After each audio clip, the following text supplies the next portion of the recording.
বাহুডয়ের বাঁধনে শক্ত করে জড়িয়ে ধরে মেঘ তার স্বামীকে। অতিরিক্ত রক্তক্ষরণের কারণে আদ্রিয়ানের শরীর নিস্তেজ হয়ে যায়। ধীরে ধীরে সমস্ত দেহের ভার ছেড়ে দিয়ে লুটিয়ে পড়ে মেঘের ওপর। থুতনি ধরে মাথা উঁচু আদ্রিয়ানের মুখের দিকে তাকায় মেঘ। দীর্ঘ সময় ধরে ঠান্ডা জলে ভিজে থাকা ফলে চোখ মুখ রক্তিম হয়ে লাল বর্ণ ধারণ করেছে। গম্ভীর মুখ শুকিয়ে ফ্যাকাশে হয়ে গেছে। আদ্রিয়ানের প্রতি বেশ মায়া হয় মেঘের। ফারহানের প্রপোজে রাজি হলে আদ্রিয়ান কষ্ট পাবে সেটা মেঘ জানত, কিন্তু আদ্রিয়ান যে আত্মহত্যা করবে তা হয়তো মেঘ বুঝতে পারেনি। যদি আর একটু দেরি করে মেঘ বাড়ি ফিরত বা ওয়াশরুমে যেত, তবে কি যে হতো তা ভেবে মেঘের কলিজা কেঁপে ওঠে। আদ্রিয়ানের মতো এমন মেচিউর, বুদ্ধিমান, শান্ত ব্যক্তি আত্মহত্যা করার ভুল কি করে করলো? মেঘ কখনোই চায় না আদ্রিয়ানের কোনো ক্ষতি হোক। আদ্রিয়ানের শাস্তি চায়, কিন্তু মৃত্যু নয়। কোনো স্ত্রী তার স্বামীর মৃত্যু চাইবে না, কখনো না। আদ্রিয়ান মেঘের কাছে শেষ সুযোগ চেয়েছিল, মেঘ তা দেবে, কিন্তু এইটাই শেষ। রাত প্রায় 12টা। অজ্ঞানরত আদ্রিয়ানের মাথার চুলে হাত বুলিয়ে দিছে মেঘ। শরীরের প্রচুর জ্বর। আদ্রিয়ানের জ্বরের তীব্রতায় সারা শরীর কেঁপে উঠছে, কিন্তু আদ্রিয়ানের এখন কোনো হুঁশ নাই। জ্বর আর অতিরিক্ত রক্তক্ষরণের অনেক আগে অজ্ঞান হয়ে গেছে। শরীরে এখন ভেজা শার্ট আর প্যান্ট জড়ানো, খোলা হয়নি। মেঘ আলতো হাতে আদ্রিয়ানের কপালে হাত ছোঁয়ায়। কপালে যেন জোরে পুড়ে যাচ্ছে।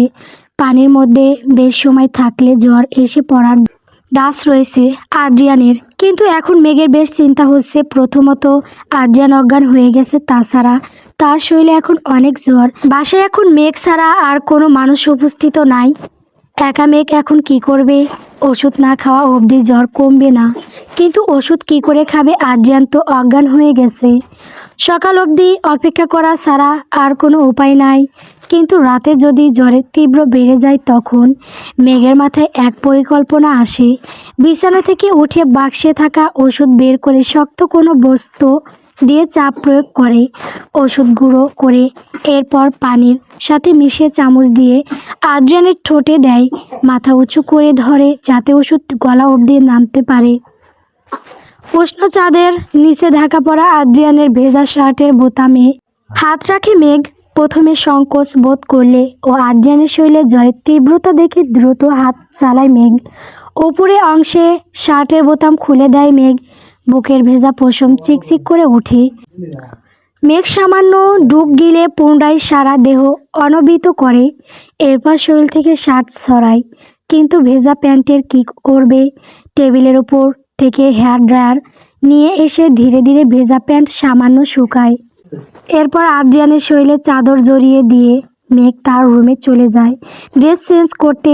ওয়াশরুম থেকে ফ্রেশ হয়ে এসে উষ্ণ জামা কাপড় পরিধান করে মেঘ সারাদিনের ক্লান্তি ভুলে গিয়ে বিছানায় বসে কিছুক্ষণ স্বস্তির নিঃশ্বাস ছাড়ে। ঘড়িতে তখন রাত প্রায় 1টা। দুই চোখ জোড়া ঘুমে টলমল করছে মেঘের। ভীষণ টায়ার্ড তার শরীর, কিন্তু হঠাৎ মেঘের মস্তিষ্কে এক ভাবনার উদয় হয়। ব্যাগ থেকে ফোন বের করে কল লিস্টে থাকা ফারহানের নাম্বারে কল লাগায়। ফারহান তার নিজস্ব বাসায় বসে এখন ল্যাপটপে কাজ করছে। গভীর রাত অবধি জেগে কাজ করার অভ্যাস ফারহানের নাই, কিন্তু খুব শীঘ্রই ফারহান কয়েকদিনের জন্য বাংলাদেশ যাবে। ঘুরতে যাওয়ার জন্য অগ্রিম কিছু কাজ করে রাখছে। ফারহান যখন ল্যাপটপে কাজ করছিল, তখন হঠাৎ তার ফোনে শব্দ করে বেজে ওঠে। পাশে থাকা ফোনের স্ক্রিনে মেঘের নাম্বার দেখে ফারহান অবাক হয়। এত রাতে হঠাৎ মেঘ ফোন করছে কেন? কোনো বিপদ হয়নি তো মেঘের? ফারহান দ্রুত ফোন রিসিভ করে বিচলিত কণ্ঠে বলে ওঠে, মেঘ, তুমি হঠাৎ এত রাতে কেন ফোন করেছো? কোনো সমস্যা হয়েছে কি তোমার? তুমি দাঁড়াও, আমি এখনই আসছি। মেঘকে কোনো কথা বলার সুযোগ না দিয়েই ফারহান একাই একদমে সব কথা বলে ফেলল। অপর পাশে থাকা মেঘ বিরক্ত হয়ে বলে, ফারহান, প্রথমে আমার কথা শুনেন, এরপর না হয় আপনার মতামত দিয়েন। সরি মেঘ, বলো কেন করেছো এত রাতে আমায়? মেঘ কিছুক্ষণ সময় নিয়ে শান্ত হয়ে নীরব কণ্ঠে বলে ওঠে, ফারহান, কাল কি আমরা দেখা করতে পারি কোনো রেস্টুরেন্টে? মেঘের দেখা করার কথা শুনে ফারহান খুশিতে গদগদ হয়ে বলে, অবশ্যই মেঘ, তুমি বলো কোথায় দেখা করতে চাও? তুমি মেডিকেল কলেজের পাশে যে রেস্টুরেন্ট রয়েছে সেখানে। বিকাল 4টায় অপেক্ষা করব আমি। আপনি আসবেন ফারহান? অবশ্যই আসবো মেঘ, তবে কাল বিকালে দেখা হচ্ছে। দেখা হবে কাল। এখন ফোন রাখি, আমার খুব ঘুম পেয়েছে। ওকে বাই মেঘ, good night. Good night Farhan. মেঘ ফোন রেখে দেয়, এরপর আদ্রিয়ানের রুমে চলে যায়। আজ সারা রাত মেঘ আদ্রিয়ানের সাথে থাকবে। আদ্রিয়ানের শরীরের অবস্থা ভালো নেই। রাতে জ্বরের তীব্রতা বাড়লে তখন কি হবে? তাছাড়া মেঘ আদ্রিয়ানকে প্রমিস করছে তার সাথে আজ সারা রাত থাকবে। সকাল প্রায় 9টা। জানালা বেদ করে আসা সূর্যের আলো ঝলমলে রোদ চোখে পড়তেই ঘুম ভেঙে যায় মেঘের। চোখ পিটপিট করে তাকায় সে। বিছানার এক কোণে বেডের সাথে হেলান দিয়ে বসে ঘুমিয়েছিল কাল সারা রাত। হঠাৎ মেঘে মনে পড়ে আদ্রিয়ানের কথা। পাশে তাকিয়ে দেখে বালিশে মাথা দিয়ে মেঘের হাত শক্ত ধরে বাচ্চাদের মতো মুখ করে ঘুমিয়ে আছে আদ্রিয়ান। ঘুমতো অবস্থায় আদ্রিয়ানের মুখশ্রীর বরাবরই কিউট বাচ্চাদের মতো হয়ে থাকে। ভীষণ আদুরে মেঘ মাথা নিচু করে আদ্রিয়ানের ঘুমন্ত মুখের ওপর নজর বুলায়, হাত দিয়ে শুয়ে দেয়। শরীরে জ্বর এখনও আছে, কিন্তু রাতের মতো তীব্র নয়। বেশ কিছুক্ষণ ঘুমন্ত আদ্রিয়ানের দিকে তাকিয়ে থাকে মেঘ। সময় বয়ে যায় কিন্তু আশ মিটে না তার। কিন্তু সকালের রান্না করতে হবে মেঘের। কাল রাতে আদ্রিয়ান কোনো খাবার খায়নি। সকালে তাড়াতাড়ি খাবার খেয়ে ওষুধ খেতে হবে। মেঘ বিছানা ছেড়ে উঠে দাঁড়ায়, এরপর রুম থেকে বের হয়ে সিঁড়ি দিয়ে রান্নাঘরে চলে যায়। সকাল প্রায় 9টার সময় আদ্রিয়ানের জ্ঞান ফিরে আসে। ধীরে ধীরে চোখ খুলে তাকায়। মাথায় প্রচণ্ড ব্যথা করছে তার। বিছানার চাদর সরিয়ে উঠতে যাবে তখন আদ্রিয়ান খেয়াল করে তার শরীরে শার্ট নাই। নবীনবরণ অনুষ্ঠানে যাওয়ার সময় সাদা রঙের শার্ট পরেছিল আদ্রিয়ান। কাল হাতে কি হয়েছিল? হঠাৎ আদ্রিয়ান দেখলো তার হাতে ব্যান্ডেজ করা। সে বেশ অবাক হয়। মাথায় চাপ প্রয়োগ করে রাতের সব ঘটনা মনে করার চেষ্টা করে। ফারহান আর মেঘের প্রপোজ করার ঘটনা, এরপর একই গাড়ি করে তাদের বাড়ি পৌঁছানো, আর এরপর আদ্রিয়ানের হাত কাটার ঘটনার কথা মনে পড়ে। কিন্তু আদ্রিয়ান কাল রাতে আত্মহত্যা করেছিল, তবে তাকে কে বাঁচিয়েছে? মেঘ। তার শার্টও মেঘ খুলেছে। রুমের আশেপাশে আদ্রিয়ান মেঘকে খুঁজে, কিন্তু কোথাও মেঘ নাই।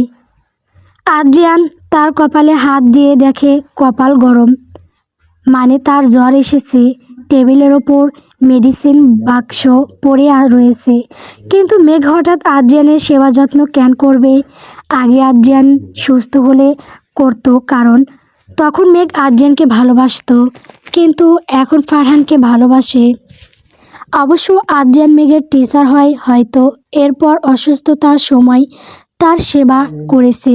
বিছানা ছেড়ে উঠে দাঁড়ায় আদ্রিয়ান। এরপর ধীরে ধীরে ওয়াশরুমে চলে যায়। ফ্রেশ হয়ে বের হয়ে আসে। আলমারি থেকে জামা কাপড় বের করে পরিধান করে রুম থেকে বের হয়ে সিঁড়ি দিয়ে নিচে নেমে যায়। ড্রয়িং রুমে টেবিলের ওপর খাবার সাজিয়ে রাখছিল মেঘ। হঠাৎ সিঁড়ির ওপরে কার পায়ের শব্দ শুনে অবাক হয়ে তাকায় মেঘ। সিঁড়ি দিয়ে নিচে নেমে আসছে আদ্রিয়ান। আদ্রিয়ানের জ্ঞান ফিরে এসেছে।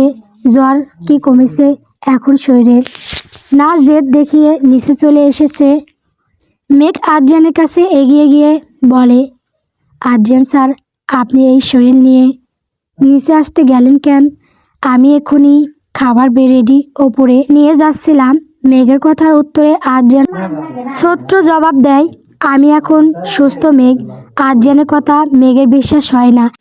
মেঘ আদ্রিয়ানের কপালে হাত দিয়ে দেখে এখনও শরীরে অনেক জ্বর। মেঘ বলে, আদ্রিয়ান স্যার মিথ্যা কেন বলছেন? আপনার শরীরে অনেক জ্বর। আপনি রুমে গিয়ে বিশ্রাম নিন। আদ্রিয়ান আগের মতো গম্ভীর কণ্ঠে বলে ওঠে, মেঘ আমি ঠিক আছি, খাবার রেডি করো, কলেজে যাব আমি। আদ্রিয়ানের ব্যবহার কেমন জানি অদ্ভুত লাগছে মেঘের কাছে। এমন গম্ভীর আর রাগী কণ্ঠে আগে কথা বলতো না আদ্রিয়ান তার সাথে। যখন প্রথম আমেরিকায় এসেছিল, মেঘ বলে, আপনার শরীর অসুস্থ, আপনার কলেজে যাওয়ার প্রয়োজন নাই। মেঘের কথা শুনে আদ্রিয়ান ধমক দিয়ে বলে, আমার কোনো বিশ্রামের প্রয়োজন নাই মেঘ, আমি সুস্থ আছি। তুমি কি খাবার দিবে আমায় মেঘ, না আমি একা চলে যাব? আদ্রিয়ানের ধমক শুনে মেঘ বলে, আপনি রাগ করছেন কেন আদ্রিয়ান স্যার, কলেজের সময় হয়নি এখনও, তাছাড়া আমিও তো কলেজে যাব। তুমি কি আজ আমার সাথে কলেজে যাবে মেঘ? মেঘ অবাক হয়ে বলে, কেন, আমি প্রতিদিন আপনার সাথে যাই কলেজে। না, আমি মনে করলাম হয়তো ফারহান চৌধুরী তোমায় গাড়ি করে কলেজে পৌঁছে দিয়ে যাবে। আফটার অল হবু স্বামী হয় তোমার।